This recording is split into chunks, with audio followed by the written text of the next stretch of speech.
Hi students, welcome to our channel. In the video நம்ம 7th unit anti-colonial movements and the birth of nationalism இந்த lesson தான் பார்க்க போறோம். anti-colonial movements அப்படின்னு சொன்னா என்னன்னா காலனி ஆதிக்கத்திற்கு எதிரான இயக்கங்கள். அதுக்கப்புறம் and the birth of nationalism தேசியத்தின் எழுச்சி அப்படி தோற்றம் அதை பற்றி தான் இந்த வீடியோ நம்ம பார்க்க போகிறோம். சரியா, இந்த லெசனுக்குள்ளார போகிறது முன்னாடி ஒரு ஸ்மால் இன்ஸ்ட்ரக்ஷன் கொடுத்துரும். லாஸ்ட் லெசன் அதாவது 6th யூனிட்ல என்ன பார்த்துருப்போம் அப்படின்னு சொல்லி பார்த்தீங்கன்னா 1800 வரைக்கும், அதாவது பாளையக்காரர்கள், புலித்தேவர், வேலுநாச்சியார், வீரபாண்டிய கட்டபொம்மன் இவங்கெல்லாம் எப்படி பிரிட்டிஷ் ஆட்சியை எதிர்த்தாங்க அப்படின்றத பார்த்தோம். 1800க்கு அப்புறமா என்ன நடக்குது அப்படின்னு சொன்னால் British most of the Indian கான்டினென்ட்டில் இருக்கக்கூடிய எல்லா பிளேசஸுமே அவங்களோட கண்ட்ரோல் கீழே கொண்டு வந்துடுறாங்க. அவங்களோட கண்ட்ரோல் கீழே கொண்டு வரும்போது இங்கே இருக்கக்கூடிய மக்கள், அதாவது நிறைய அட்மினிஸ்ட்ரேஷனில், ரெவன்யூ சிஸ்டமில் நிறைய சேஞ்சஸ் கொண்டு வருவாங்க. அந்த சேஞ்சஸ் எல்லாம் நிறைய மக்கள் பாதிப்படைகிறாங்க. நிறைய பாதிப்படைஞ்ச அந்த மக்கள் இங்கே பிரிட்டிஷ் ஆட்சியை எதிர்த்து நிறைய போராட்டங்கள் பண்ணுறாங்க. சரி, அந்த போராட்டங்கள்லாம் என்னென்ன, அதுக்கப்புறம் இந்திய அளவில் ஒரு கட்சி தேசிய அளவில் உருவாகுது. அந்த கட்சி உருவாகிறதுக்கான காரணமெல்லாம் என்னென்ன அப்படிங்கிறத பற்றி இந்த லெசனில் பார்க்க போகிறோம். First introduction. On 23rd June 9, 1757, the Nawab of Bengal, Sirajuddaula, was defeated by the East India Company at the Battle of Plassey. அதாவது 1757 ஜூன் 23 அன்னைக்கு பார்த்தீங்கன்னா சிராஜுத்தல்லா இவர் யார் அப்படின்னு சொல்லி பார்த்தீங்கன்னா பெங்காலோட நவாப் அப்படின்னு சொன்னால் கிங். சரிங்களா, பெங்காலோட கிங்கான சிராஜுத்தல்லா பிளாசி அப்படிங்கிற பிளேஸில் ஒரு வார் நடக்குது, பேட்டில் நடக்குது. அந்த பேட்டிலில் தோற்கடிக்கப்படுறாரு. இவர் யார் தோற்கடிக்கிறது அப்படின்னு சொல்லி பார்த்தீங்கன்னா பிரிட்டிஷ் ஈஸ்ட் இந்தியா கம்பெனியோட ராபர்ட் கிளைவ் அப்படிங்கிறவர் தோற்கடிக்கிறார். இந்த தோற்கடிக்கிறது மிகப்பெரிய ஒரு சதிவேலை நடந்திருக்கு. அது என்ன அப்படின்னு சொல்லி பார்ப்போம். The battle was orchestrated by Robert Clive, commander-in-chief of the East India Company, who managed to fight the clandestine support from Mir Jafar, the uncle of Sirajuddaula, and the chief of Nawab's army.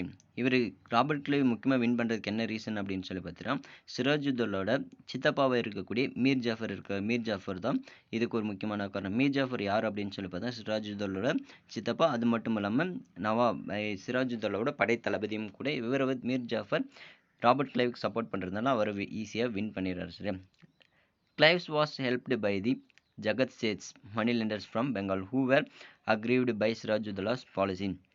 அது மட்டும் இல்லை, மீர் ஜாஃபரோட help Robert Clive கிடைக்குது. அது மட்டும் இல்லை, பெங்காலில் இருக்கக்கூடிய ஜகத் சேஸ் அப்படின்னு சொன்னோன்னா மணி லெண்டர்ஸ்னால் கடன் கொடுக்குறாங்களே, வட்டிக்கு பணம் கொடுக்குறவங்க தான் மணி லெண்டர்ஸ் அப்படின்னு சொல்லுவாங்க. பெங்காலில் இருக்கக்கூடிய மணி லெண்டர்ஸ் மூலமாகவும் அவருக்கு ஹெல்ப் கிடைக்குது. இதனால அவர் ஈஸியாக வின் பண்ணிடுறாரு. இந்த மணி லெண்டர்ஸ், அதாவது ஜகத் சேஸ் பார்த்தீங்கன்னா சிராஜுத்தோலாவோட பாலிசியால் மிகப்பெரிய அளவில் பாதிக்கப்பட்டிருக்காங்க. அதனால சிராஜுத்தோலாவுக்கு எதிராக இவங்க ராபர்ட் கிளைவுக்கு ஹெல்ப் பண்ணுறாரு. The battle of Plassey was followed by the plunder of Bengal. Between 1757 and 1760s, the company received 22.5 million from Mir Jafar, who became the Nawab of Bengal. அதாவது 22.5 மில்லியன், அதாவது 1757 அந்த பிளாசி பேட்டிலுக்கு அப்புறமா மீர் ஜாஃபர் இதோட கிங்காக ஆகுறாரு, பெங்காலோட நவாபா ஆகுறாரு. இவங்க என்ன பண்ணுறாங்க அப்படின்னு சொல்லி 1757 to 1760 இந்த 3 வருஷத்துக்குள்ளார இங்கே பிரிட்டிஷ் ஈஸ்ட் இந்தியா கம்பெனி கிட்டத்தட்ட 22.5 மில்லியன், அதாவது 1 மில்லியன் அப்படிங்கிறது 10 lakhs அப்படின்னா 22 கோடியே 22 கோடியே 50 லட்சம் பார்த்திங்கன்னா இவங்கேருந்து இந்தியாவிலேருந்து இவங்க கொள்ளையடிச்சிட்டு போயிருக்கிறாங்க. மீர் ஜாஃபர் இருந்து வாங்கிட்டு போயிருக்காங்க பெங்காலில் இருந்து மட்டும். The same money was later invested to propel the Industrial Revolution in Britain, which rapidly mechanized the British textile industry. On the other hand, India was led to the path of deindustrialization and forced to create a market for the products manufactured in Britain. The plunder of India by East India Company continued for the another 190 years.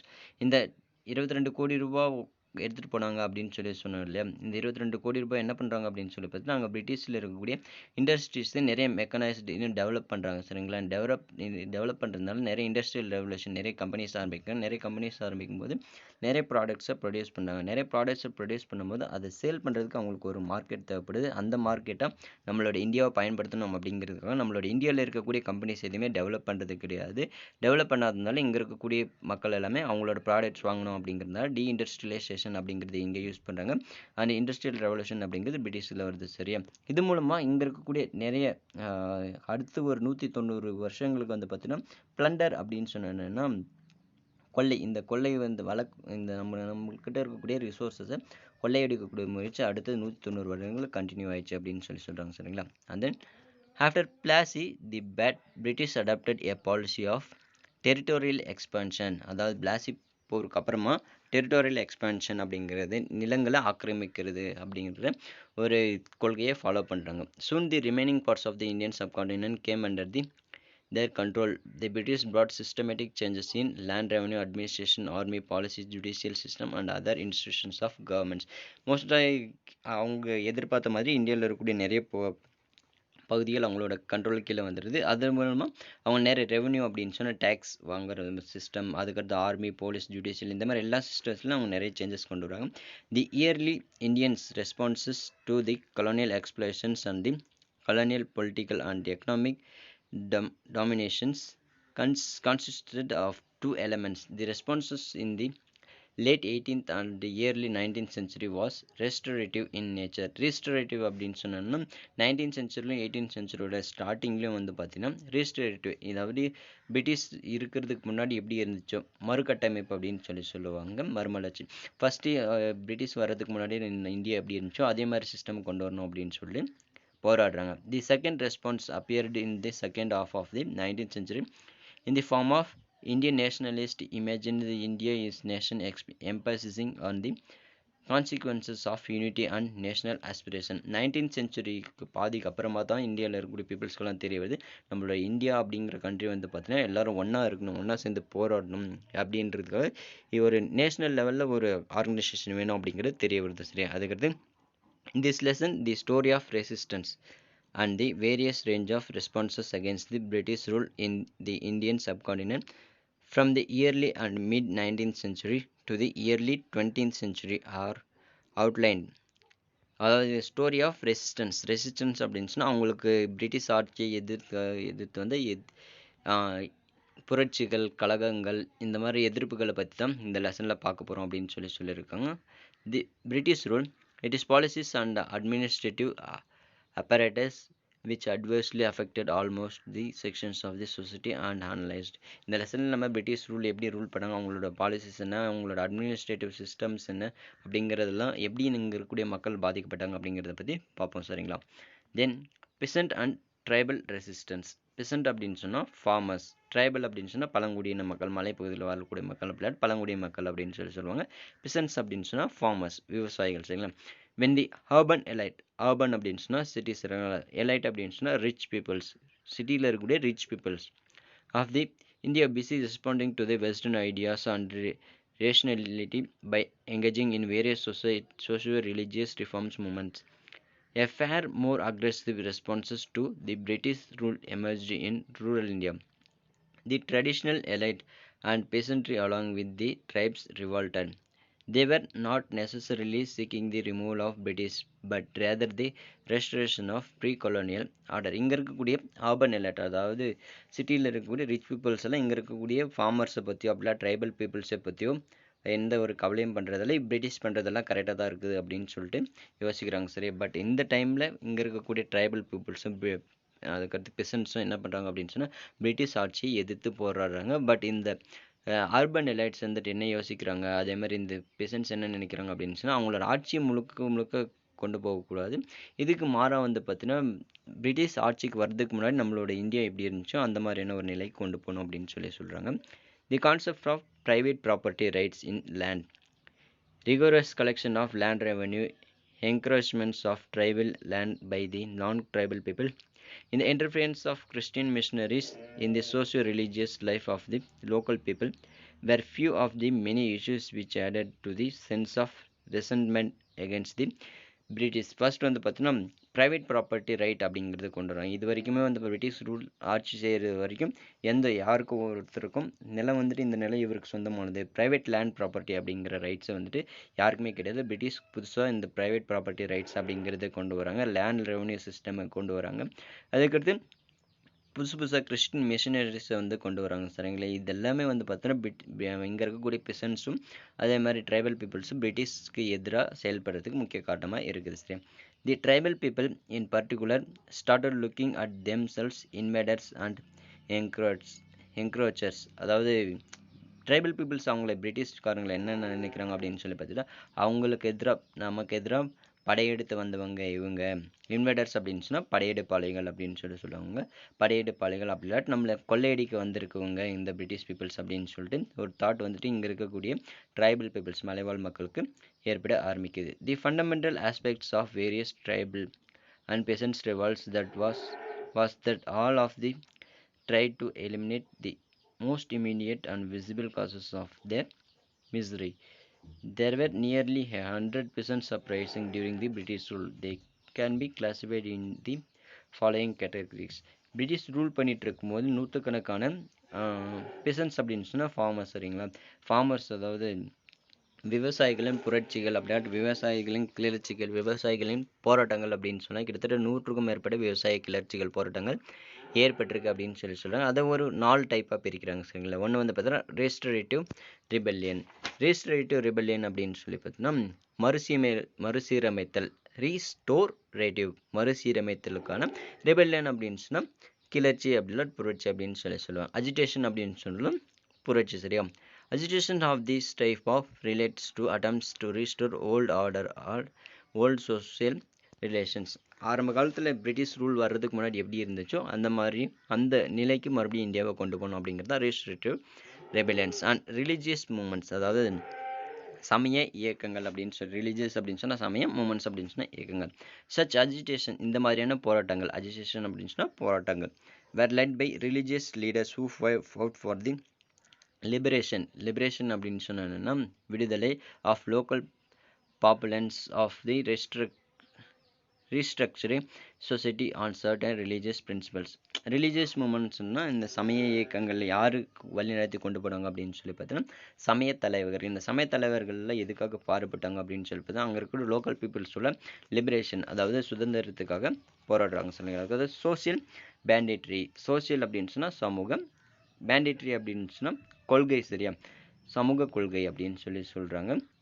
The leaders of such movements were considered criminal by the British and the traditional elite but were looked upon by their peoples as heroes or campaign heroes. அதாவது social சமூக கொள்கையில் இந்த இயக்கத்தில் lead பண்ணி கொண்டு போட்டிருந்த leaders எல்லாமே அங்கே இருக்கக்கூடிய ரிச் பீப்புள்ஸாலையும் பிரிட்டிஷாலையும் வந்து பார்த்தீங்கன்னா அதாவது எதிரியாக பார்க்கப்பட்டாங்க. பட் அங்கே இருக்கக்கூடிய மக்கள் இருக்காங்க இல்லையா, சாதாரண மக்கள், அதுக்கடுத்து பெசன்ட்ஸ் எல்லாமே இவங்கள ஒரு ஹீரோவாக பார்க்குறாங்கன்னு சொல்லியிருக்காங்க.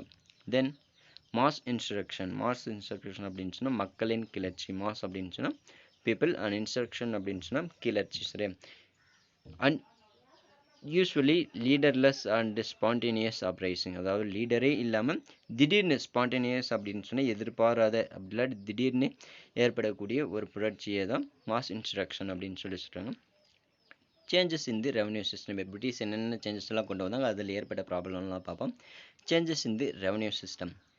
தி East India company restructured the Mughal revenue system across the in India in such a manner that increased in financial burden of the peasants. அதாவது முகலாயர்கள் பின்பற்றி வந்துட்டு இருந்த ரெவன்யூ சிஸ்டமை British East India company restructure பண்ணுறாங்க, மறுகட்டமைப்பு பண்ணுறாங்க. இது அங்கே இருக்கக்கூடிய பீசன்ஸ் அதாவது ஃபார்மர்ஸ்க்கு மிகப்பெரிய ஒரு சுமையாக ஏற்படுது. எப்படி அப்படின்னு சொல்லுவோம். There was no widespread system of private ownership of land in British India. British வர்றதுக்கு முன்னாடி ஃபஸ்ட்டு நமக்கு சொல்லியிருந்தோம் இல்லையா, பிரிட்டிஷ் வர்றது வரைக்கும் ப்ரைவேட் லேண்ட் அப்படிங்கிற ஒரு ஆப்ஷனு அதாவது அப்படின்ற ஒரு மெத்தடு இங்கே கிடையாது. பட் பிரிட்டிஷ் இங்கே வரும்போது ப்ரைவேட் ஓனர்ஷிப் ஆஃப் லேண்ட் அப்படிங்கிற ஒரு சிஸ்டமை கொண்டு வராங்க சரி.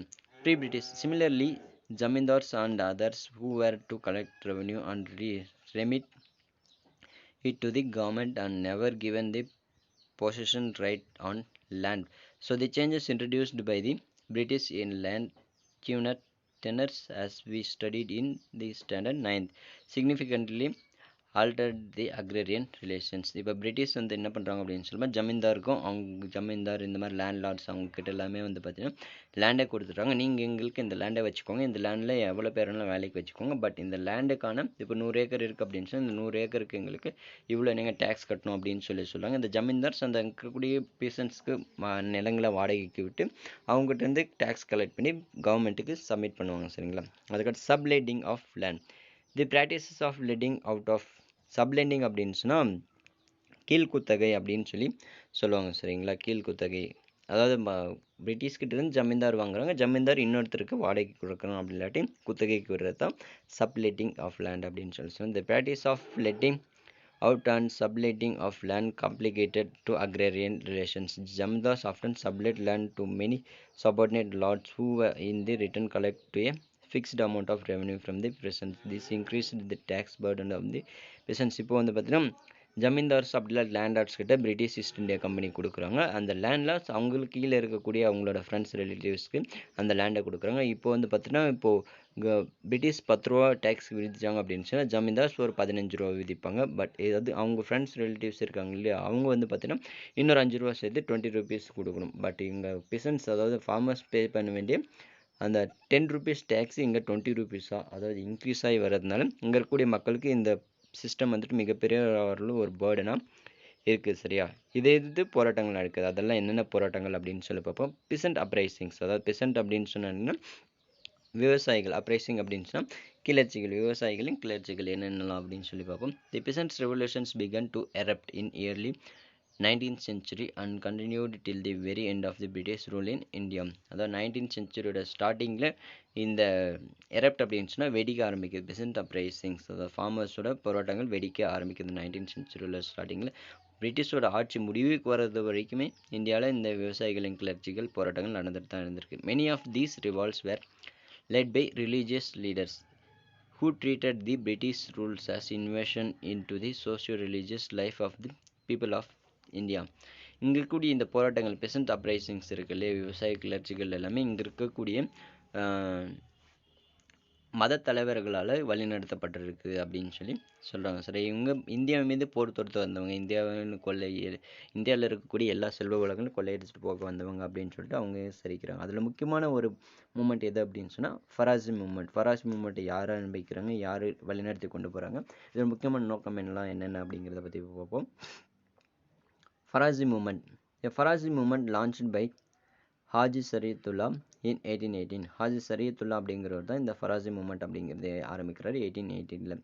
In the parts of Eastern Bengal, advocated the participants to abstain from un-Islamic activities. இஸ்லாம் மதத்துக்கு எதிராக இருக்கக்கூடிய எந்த ஒரு செயலையும் இதில் இருக்கக்கூடிய மக்கள் யாரும் இந்த இயக்கத்தில் இருக்கக்கூடிய யாரும் செய்யக்கூடாது அப்படின்னு சொல்லிட்டு ஹாஜி சரியத்துல்லா சொல்கிறார். சரியா, this brought him into direct conflict with zamindars and subsequently with British who favored to zamindars to suppress the peasant uprisings. இவர் இப்படி சொன்னதுனால இஸ்லாம் மதத்துக்கு எதிராக யாரும் செயல்படக்கூடாது அப்படின்னு சொல்லி சொன்னதுனால இங்கே இருக்கக்கூடிய ஜமீன்தாரோட எதிர்ப்புகளை இவருக்கு எதிர்ப்பு தெரிவிக்கிறாங்க. ஜமீன்தார் எதிர்ப்பு தெரிவிக்கிறதுனால பிரிட்டிஷ் ஈஸ்ட் இந்தியா கம்பெனியும் இவர் ஹாஜி சரியத்துல்லாவை எதிர்க்கிறாங்க. சரிங்களா, after the death of Shariatullah in 1839, the rebellion was led by his son Dudumian, who called upon the peasant do not to pay tax. அதாவது 1839 ஷாஜி சரியத்துல்லா இறந்து போயிடுறாரு. அவர் இறந்ததுக்கப்புறமா அவரோட மகனான டூடுமியா இந்த இயக்கத்துக்கு தலைமையேற்று நடக்கிறாரு. இவர் தலைமையேற்ற உடனே பிசன்ஸ் அதாவது விவசாயிகள் யாரும் டேக்ஸ் பே பண்ண வேணாம், வரி கொடுக்க வேணாம், peasants not to pay tax அப்படிங்கிறத அனௌன்ஸ் பண்ணுறாரு. It gain popularity in a simple doctrine that land and wealth should be equally enjoyed by the common folk. அதாவது இவர் இந்த மாதிரி யாரும் விவசாயிகள் யாரும் டேக்ஸ் பே பண்ணுவாங்க அப்படின்னு சொல்லி அனௌன்ஸ் பண்ணுறாரு. அது மட்டும் இல்லாமல் இன்னொரு அனௌன்ஸ்மெண்ட் அவர் மிகப்பெரிய அளவில் மக்களிடையே பிரபலமடைய செஞ்சு. அது என்ன அப்படின்னு சொல்லி பார்த்தீங்கன்னா இயற்கை வளங்களும் நிலங்களும் வந்து பார்த்தீங்கன்னா எல்லாராலும் ஈக்குவலாக அதை சரிசமமாக பயன்படுத்தக்கூடிய ஒன்று. இதுக்கு யாருக்கும் பொதுமக்கள் எல்லாருமே பயன்படுத்திக்கணும், எல்லாரும் சரிசமமாக பிரிச்சுக்கணும் அப்படின்னு சொல்லி சொல்கிறாரு. அதுக்கு டூடுமியான் light emphasis on the egalitarian nature of religious and declared that land belongs to God and collecting rent or living taxes on the it was therefore against divine law. அதாவது இவர் இன்னொரு கருத்தை முன்வைக்கிறார். அது என்ன அப்படின்னு சொல்லி பார்த்தீங்கன்னா land belongs to God, அதாவது நிலம் வந்து பார்த்தீங்கன்னா கடவுள்கிட்ட இருந்து வந்தது. இந்த நிலத்துக்கு டேக்ஸ் பே பண்ணுறதோ அப்படி இல்லாட்டி வரி விதிக்கிறதோ அப்படி இல்லாட்டி வரி கலெக்ட் பண்ணுறதோ இதெல்லாமே வந்து பார்த்தீங்கன்னா கடவுளின் கொள்கைகளுக்கு எதிரானது அப்படின்னு சொல்லி அனௌன்ஸ் பண்ணுறாரு. Sir, large number of peasants were mobilised through a network of village organisations. நிறைய மக்கள் வந்து பார்த்தீங்கன்னா வில்லேஜ் நெட்ஒர்க் ஆர்கனைசேஷன் மூலமாக இவர் கீழே டூடுமியான் கீழே செயல்பட ஆரம்பிக்கிறாங்க. There were violent clashes through 1840s and 1850s with the Jamindars and planters. After the death of Dudumia in 1862, there was revived in the 1870s by நோவாமியான். 1862 டூடுமியான் இறந்து போயிறார். இவர் இறந்து போனதுக்கு அப்புறமா ஒரு 8 இயர்ஸ் அடுத்து நோவாமியான் அப்படிங்கிற ஒரு தலைமையில் இந்த ஃபராசி மூமெண்ட் அப்படிங்கிறது மீண்டும் புத்துயிர் பெறுது. சரியா? அதுக்கடுத்து வஹாபி ரெபிலியன். வஹாபி ரெபிலியன் என்ன, இதோட இம்பார்ட்டன்ஸ் என்ன அப்படின்னு சொல்லி போகும். The Wahabi rebellion was an anti imperial and anti landlord moment.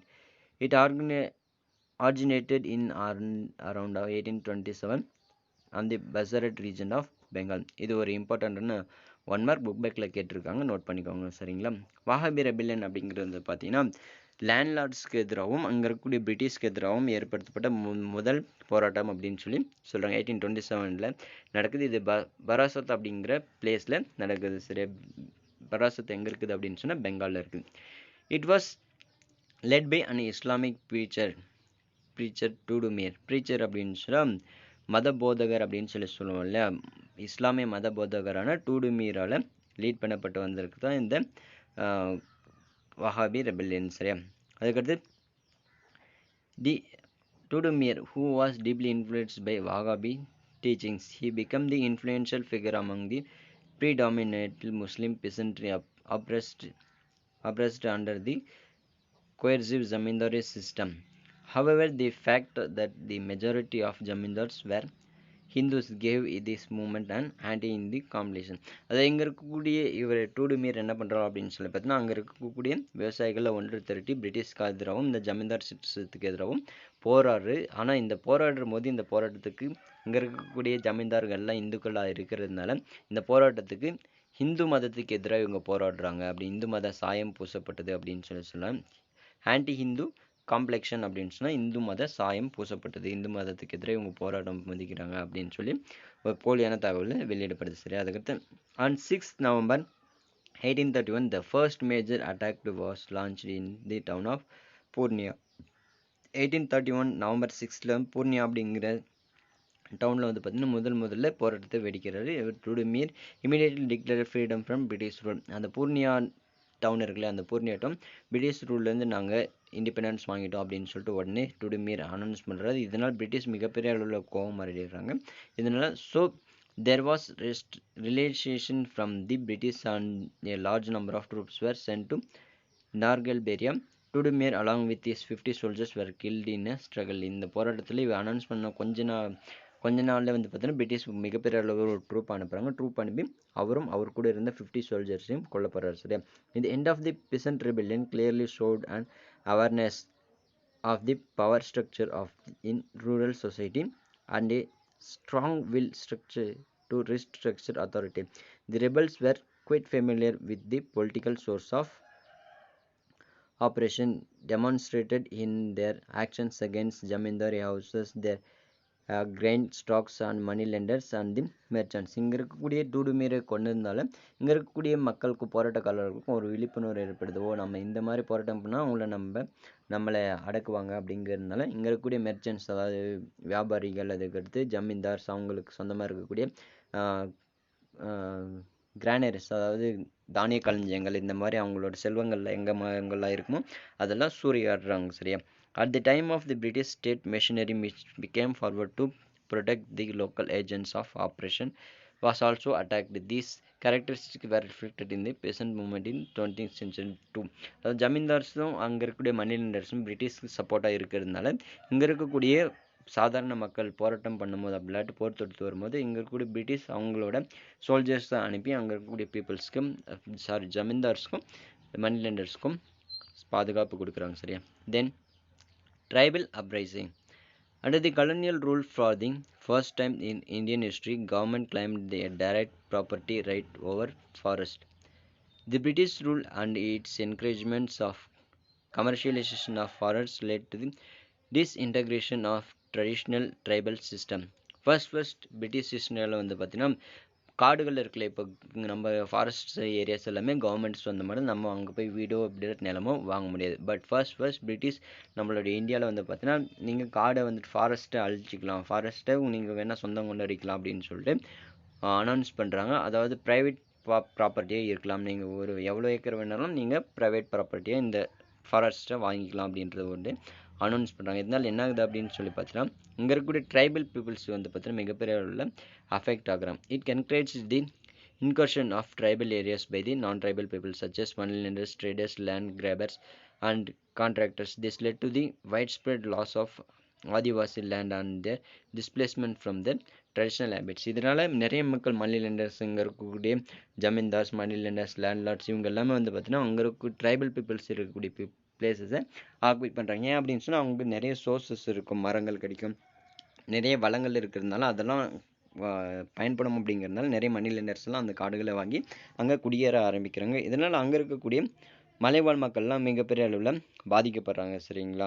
அதனால் the tribal resistance was therefore a response against those were introduced changes in the peaceful tribal life or took undue advantage in the inconvenience the tribal people. அந்த tribal people இருக்காங்களே இதனால் resistance அப்படின்னு சொல்லி எதிர்ப்பு தெரிவித்து நிறைய போராட்டங்கள் எதிர்க்கிறாங்க. எதிர்த்து அப்படின்னு சொல்லி பார்த்தீங்கன்னா நான் ட்ரைபல் பீப்புள்ஸ் இங்கே உள்ளே வரக்கூடாது, அப்படி இல்லாட்டி அவங்க எங்கே இருந்தாங்களோ ஃபர்ஸ்ட்டு அங்கேயே போனோம் அப்படின்னு சொல்லி சொல்கிறாங்க. சரிங்களா? கோல்ட் ரெவால்ட், அதாவது இந்த ட்ரைபல் இது வரைக்கும் நம்ம பிசன்ஸ் அப்ரைசிங்ஸை பார்த்தோம். இது வந்து பார்த்தீங்கன்னா கோல்ட் ரெவால்ட் அப்படின்னு சொல்லி சொல்கிறோம். கோல் அப்படிங்கிறது எங்கே இருக்குது? One of the major tribal revolt, the Kol uprising of 1831 to 32 took place in Chota Nagpur and Singbang regions of Jharkhand and Orissa. Chota Nagpur வந்துட்டு சோட்டா நாக்பூர் அண்ட் சிங்பங் அப்படிங்கிற பிளேஸ் தான் ஜார்க்கண்ட் அண்ட் ஒரிசா ஸ்டேட்டில் இருக்கக்கூடிய பிளேசஸ். அந்த பிளேஸில் நடந்த புரட்சி தான் கோல் ரெவால்ட் அப்படின்னு சொல்லுவாங்க. இந்த கோல் ரெவால்ட் 1831 to 32 இந்த 2 இயர்ஸ்குள்ளார நடக்குது. சரிங்களா? இதில் முக்கியமான லீடர்ஸ் யார் அப்படின்னு சொல்லி பார்த்தா பிந்த்ராய் அண்ட் சிங்ராய், இவங்களோட லீடர்ஷிப்போட இந்த கோல் ரெவால்ட் நடக்குது. சரியா?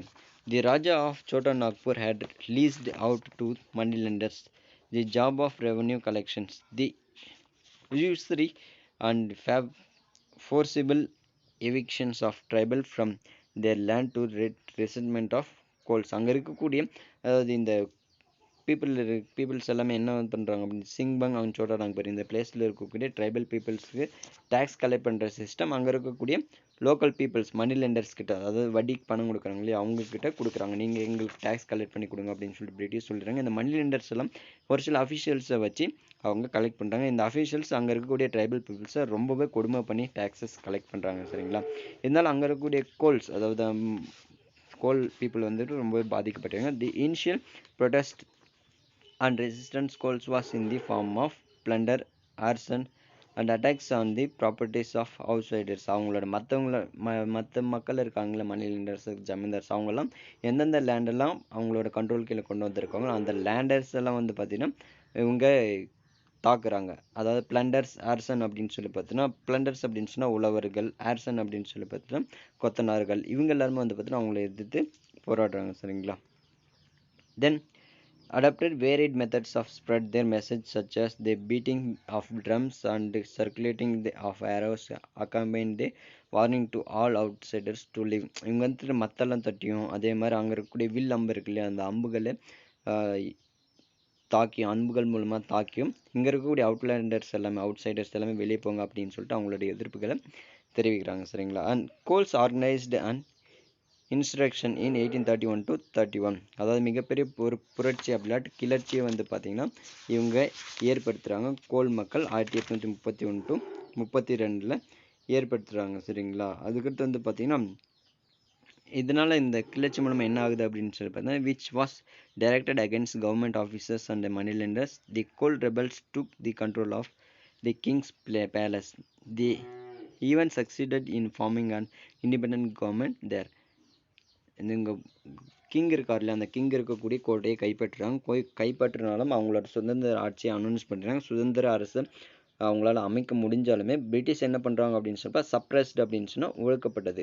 Suppressed the rebellion with great violence. அந்த மிகப்பெரிய ஒரு வன்கொடுமை மூலமும் அடக்குமுறை மூலமாகவும் இந்த பிரிட்டிஷ் வந்து பார்த்திங்கன்னா அந்த போராட்டங்களை அடைக்கிறாங்க. சரிங்களா? அதுக்கடுத்து சாந்தல் ஹுல் இன்ஸ்ட்ரக்ஷன், அதாவது இன்ஸ்ட்ரக்ஷன் அப்படின்னு சொன்னால் கிளர்ச்சி. சரியா? சாந்தல் ஹுல் கிளர்ச்சி. இந்த சாந்தல் மக்கள் எங்கே இருக்காங்க, இவங்களுக்கு என்ன பிரச்சனை அப்படின்னு சொல்லி பார்ப்போம். Santhal Hul, Santhals scattered in various parts of eastern India when forced to move out of their homeland during the process of creation of Jamins under the permanent settlement. cleared the forest area around the Rajmahal hills. இந்த சாந்தல்ஸ் அப்படிங்கிறது கிழக்கு இந்தியாவில் வாழ்ந்துட்டு இருக்கிறாங்க. இவங்க Rajmahal hills, Odisha இருக்குல்ல, ஒடிசாவில் தான் ராஜ்மஹால் ஹில்ஸ் இருக்குது. இந்த ராஜ்மஹால் ஹில்ஸை சுற்றி வாழ்ந்துட்டு வந்திருக்கிறாங்க. அங்கு அவங்க இருக்கக்கூடிய ஜமீன்தார்ஸ்க்காக, அதாவது குவார்டர்ஸ் ஆரம்பிக்கிறதுக்காக பிரிட்டிஷ் பீப்புள்ஸ் இங்கே இருக்கக்கூடிய சாந்தல் ராஜ்மஹால் ஹில்ஸை சுற்றி இருக்கக்கூடிய மக்கள், அதாவது பழங்குடியின மக்களை அங்கேருந்து வெளித்துரத்துறாங்க. இதனால் அவங்களுக்கு நிறைய வேலைவாய்ப்பு கிடைக்கிறதில்ல. இதனால் மணி லெண்டர்ஸை நாடி இருக்க வேண்டிய சூழ்நிலைக்கு இங்கே இருக்கக்கூடிய சாந்தல் மக்கள் வந்து ஃபோர்ஸ் பண்ணப்படுறாங்க. சரிங்க, இந்த மணி லெண்டர்ஸும் அதிகமான வட்டிக்கு பணம் கொடுக்கறதுனால அவங்கள கொத்தடிமைகளாக வாய்க்கிறாங்க. அந்த வட்டி பணத்தை அவங்களால கட்ட முடியறதில்ல. இதனால் இங்கே இருக்கக்கூடிய சாந்தல் பீப்புள்ஸ் வந்து பார்த்தீங்கன்னா அந்த மணி லெண்டர்ஸ் கொத்தடிமைகளாகவே வாழ வேண்டிய சூழ்நிலைக்கு தள்ளப்படுறாங்க. இதெல்லாம் மிகப்பெரிய அளவில் இந்த சாந்தல் பீப்புள்ஸ் கோபம் அடைகிறாங்க.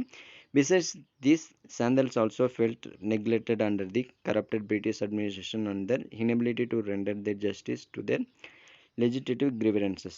Outbreak. இப்படி பிரிட்டிஷ் மணி லெண்டர்ஸால், ஜமீன்தார்ஸாலையும், பிரிட்டிஷ் ஈஸ்ட் இந்தியா கம்பெனியாலையும் மிகப்பெரிய அளவில் பாதிக்கடைஞ்சிருக்கக்கூடிய எங்கள் சாந்தல் பீப்புள்ஸ் வந்து பார்த்தா மிகப்பெரிய அளவு ஒரு போராட்டம் கொண்டு வரணும் அப்படின்னு சொல்லி நினைக்கிறாங்க. இதனால் around 1854 activities of social banditry led by person named Beer Singh was reported from different places. These were directed against Maghajans and traders. Following this, Beer Singh was summoned to the Zamindari court where he was beaten up by humiliated. 1854 Bir Singh அப்படிங்கிறவரோட தலைமையில், இது ஒரு 1 mark சரிங்களா, important 1 mark note பண்ணிக்கோங்க, book பேக்கில் இருக்குது.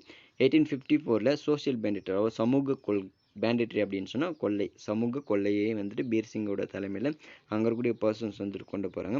இந்த சமூக கொள்ளை யார்கிட்ட நடக்குது அப்படின்னு சொல்லிட்டு மகாஜன்ஸ் அண்ட் ட்ரேடர். மகாஜன்ஸ் அப்படின்னு சொன்னால் மணி லெண்டர்ஸ் அப்படி இல்லாட்டி வட்டிக்கு பணம் கொடுக்குறாங்களே அவங்கள தான் மகாஜன்ஸ் அப்படின்னு சொல்லுவாங்க. இந்த வட்டிக்கு பணம் கொடுக்குறவங்க மேலேயும் வியாபாரிகள் மீதும் இந்த சமூக கொள்கை அவங்களோட பொருட்களை கொள்ளையடிக்கிறாரு பீர் சிங். சரிங்களா, இந்த பீர் சிங் இதனால் கொள்ளையடிக்கப்படுறதுனால அரெஸ்ட் பண்ணி இந்த ஜமீன்தாரி கோர்ட்டில் கொண்டு போகிறாரு. அங்கே மிகப்பெரிய அளவில் இவர் அவமானப்படுத்தப்படுறாரு. இவர் அவமானப்படுத்தப்படுறதை எதிர்த்து அவரோட ஃப்ரெண்ட்ஸ் எல்லாம் வந்து பார்த்தீங்கன்னா மிகப்பெரிய அளவில் நிறைய போராட்டங்களை நடத்துகிறாங்க. சரிங்களா, அதுக்கடுத்து வந்து பார்த்தீங்கன்னா in 1855 two Santhal brothers, Sidhu and Kanhu, மேலே பிக்சர் இருக்குல்ல, இவங்க தான் சித்து அண்ட் கனு. இந்த 1855 இவங்க ஒரு அனௌன்ஸ்மெண்ட்டை கொடுக்குறாங்க. என்ன அப்படின்னு சொல்லி பார்த்தீங்கன்னா, எங்களுக்கு கடவுள்கிட்ட இருந்து தேவ செய்தி கிடைச்சிருக்கு அப்படின்னு சொல்லி அனௌன்ஸ் பண்ணுறாங்க. இந்த தேவ செய்தி என்ன அப்படின்னு சொல்லி பார்த்தீங்கன்னா, proclaimed they have received a divine message, அதாவது divine message அப்படின்னு சொன்னால் தேவ செய்தி from God, asking them to lead the rebellion. எங்களோட